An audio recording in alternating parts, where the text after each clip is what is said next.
Well, it's about that time, and it's going to be that time of year where some parents are super looking forward to their kids going back to school, and some parents are going to be sad that they're going to be returning to school. But nonetheless, it's coming upon us. If you're in the States, I understand a lot of the schools have already gone back, and if you're in Canada after Labor Day weekend, the kids will be returning back to school. And so this is going to be a video about back to school wellness tips because it's conventionally known as the cold and flu season. But what can we do to avoid the cold and flu season? Stay tuned to find out.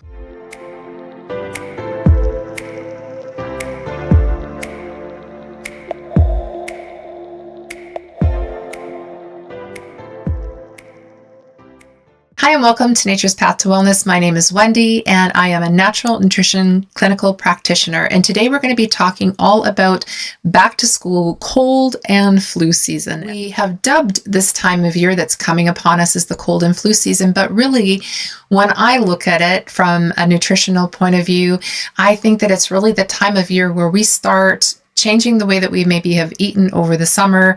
Kids are getting a lot less sleep. So, kids have probably been able to sleep over the summer, sleep in a little bit more, get lots of extra rest. And now, of course, they're having to get up early for school and then staying at school all day long, and the weather changes, right? So we've gone from this nice sunny weather off to this sort of maybe rainy, gloomy, cloudy type of weather, and it's getting cooler, of course. And not only that, when it comes to lunches, right? I mean, a lot of times we've been able to prepare kids' lunches at home where, they've maybe been a little bit more healthful, and now we're having to pack a lunch. And so I think a lot of parents, in the interest of time, tend to purchase probably more processed foods and packaged foods and those type of things that they haven't had to, during the summer months. And as somebody who's been a single mom and raising my daughter, I understand the essence of time and trying to keep things moving along when you're working and trying to shuttle kids off to school. And of course, there's lots of birthday parties that come up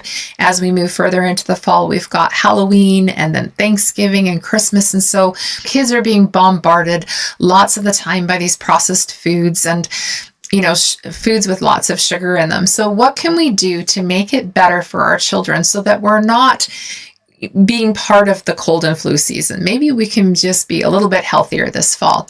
So if we can talk about different types of lunches, maybe we can look at the bento box style lunch. So a bento box, if you're familiar with that, has little compartments with different varieties of food in them. So maybe some fruits that you've cut up fresh, some carrot sticks, cucumbers, slices of cheese if you eat cheese, crackers. And you can even prepare these, a little bit ahead of time, depending on what you put on them. So if you're preparing them on a Sunday night, they might be good for a couple of days. And that can also help to save you some time, because I, again, understand being pressed for time. You could also think of doing the night before a thermos of homemade soup or even some oatmeal. My daughter's favorite sort of go-to thermos meal at school was to have some oatmeal. And I don't mean the packaged kind that's loaded with sugar. I would cook up some oatmeal in the morning and then I would put it in the thermos.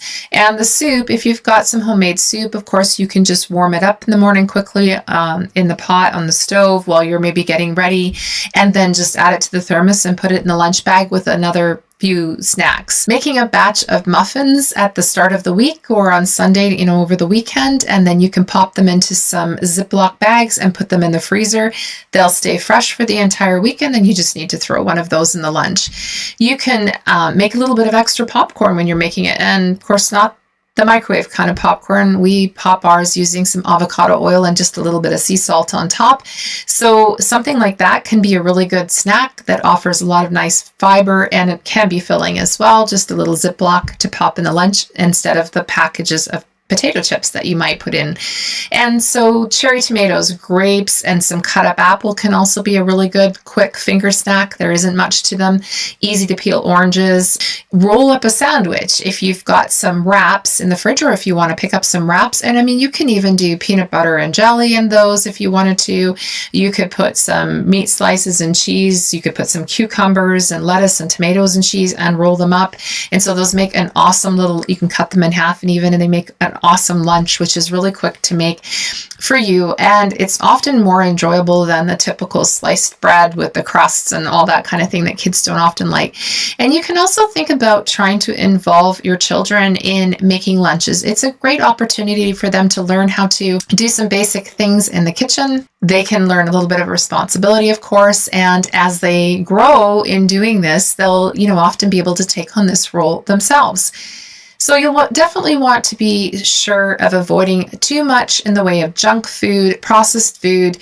Try to avoid the temptation of driving through the drive-through on the way home to pick up dinner, and maybe prepare some of your meals ahead of time on the weekend or Sunday evening so that you've got some stuff, maybe cut up vegetables if you're going to do a stir fry, or make a batch of spaghetti sauce or a pot of soup.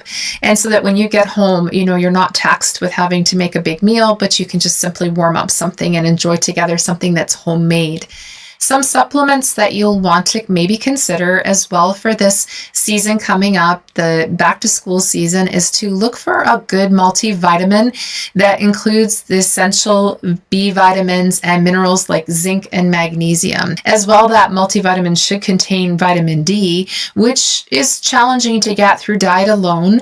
And of course, moving into the fall season, we're not out in the sunshine as much, so enabling our body to make vitamin D, so it can be harder for your body to produce it. So, and that is especially true if you're in a northern climate. You want to make sure that your children are consuming, and yourself as well, of course, good omega-3 fatty acids, including DHA.